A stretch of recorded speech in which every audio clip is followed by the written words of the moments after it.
जय हिंद दोस्तों, स्वागत करता हूं आप सभी का आपके अपने YouTube channel mission top science classes में। दोस्तों मैं सूरज कुमार सिंह आज आपके लिए लेकर के आया हूं फिजिक्स का एक धमाकेदार कॉन्सेप्ट, जिसको आज हम लोग सीखेंगे कि फिजिक्स में एक ऐसे टॉपिक को जिसको कि आपने पहले कभी नहीं पढ़ा होगा और कभी नहीं ऐसे कॉन्सेप्ट को इतनी आसानी से सीखा होगा कि फिजिक्स भी इतने आसान तरीके से सीखे जा सकते हैं। तो चलिए दोस्तों, बिना देर किए हुए हम लोग इस कॉन्सेप्ट को सीखते हैं, जहां से आप लोग फिजिक्स के कई सारे न्यूमेरिकल्स एवं बहुत सारे कॉन्सेप्ट को इनसे सीख सकते हो, समझ सकते हो, जान सकते हो।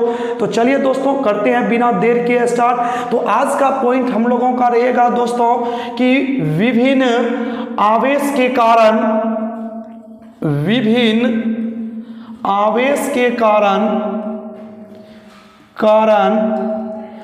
विद्युत विभव आवेश वितरण से या विभिन्न आवेश के कारण विद्युत विभव का व्यंजक क्या होगी उसके बारे में आज हम लोग सीखते हैं। मान लीजिए दोस्तों, एक कोई बिंदु P है जहां से कुछ दूरी पर एक आवेश Q1, कुछ दूरी पर आवेश Q2 और कुछ दूरी पर आवेश Q3 और इसी प्रकार से कुछ दूरी पर आवेश Q4 रखी गई है। यदि इस बिंदु से इस आवेश की दूरी R1 हो, इस आवेश की दूरी R2, इस आवेश की दूरी R3 और इसी प्रकार इस आवेश की दूरी R4 हो, तो नेट इलेक्ट्रिक पोटेंशियल क्या होगी इसके बारे में जानेंगे। तो दोस्तों, हम लोग एक व्यंजक पढ़ चुके हैं, V equal to 1/4 pi epsilon not into Q by R। तो इसी फॉर्मूले के बेस पर हम लोग एक एक करके सभी वैल्यू फाइंड कर लेंगे। तो मान लेते हैं दोस्तों, इस आवेश के कारण विभव V1 और इसके कारण V2, इसके कारण V3 और इसके कारण विभव V4 उत्पन्न हो रही है। तो पहला विभव जो होगा वो V1 equal to 1/4 pi epsilon not और Q1 बटे R1 हो जाएगी।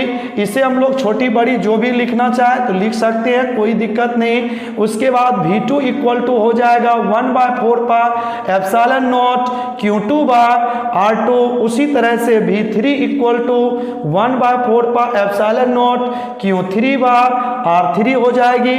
और इस तरह से चाहे तो हम लोग m तक जा सकते हैं, तो 1/4 pi epsilon not Qn by Rn हो जाएगी। तो ऐसे सिचुएशन में यदि हम नेट पोटेंशियल निकालना चाहें तो V equal to V1 plus V2 plus V3 dot dot plus Vn हो जाएगी।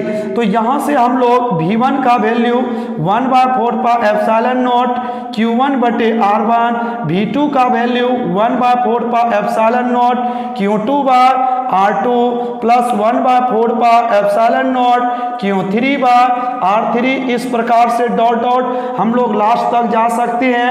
1/4 pi epsilon not Qn by यहाँ से Rn हो जाएगी।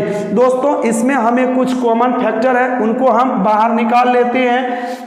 तो हम लोग इसको इस जगह पर नोट कर लेते हैं। तो यहाँ से आपका V इक्वल टू हो जाएगा 1/4 पाई एप्सिलॉन नॉट और यहाँ से आपको क्या निकल रहे हैं, कॉमन, यही कॉमन आ रहे हैं। तो अंदर में आपका Q1 bye R1, Q2 by R2, Q3 by R3 इस प्रकार से डॉट डॉट यहाँ पर Qn बाय Rn बच रहे हैं। यही एक विभिन्न आवेशों के कारण जो विभव होती है उसका एक व्यंजक प्राप्त हो जाती है। इसे दोस्तों हम लोग समेशन के रूप में लिख सकते हैं। Summation of V equal to summation of, यहाँ से आप लिख सकते हैं 1/4 pi epsilon not summation of Q by R, जिसमें R का वैल्यू आप 1 से स्टार्ट करेंगे और R का वैल्यू m तक जाएंगे। तो ये भी आपका एक फॉर्मूला बनके तैयार हो जाता है। तो यही है आपका आवेश के अगर स्थिति विभिन्न जगहों पर हो तो ऐसे सिचुएशन में विद्युत विभव का मान क्या होगा, तो दोस्तों इस फॉर्मूले की मदद से हम लोग ज्ञात कर सकते हैं। तो चलिए दोस्तों, मिलते हैं नेक्स्ट वीडियो में। इस फॉर्मूले पर आधारित कुछ न्यूमेरिकल्स को लेकर के सीखेंगे। तो मिलते हैं हम लोग अगले वीडियो में, तब तक के लिए धन्यवाद। जय हिंद।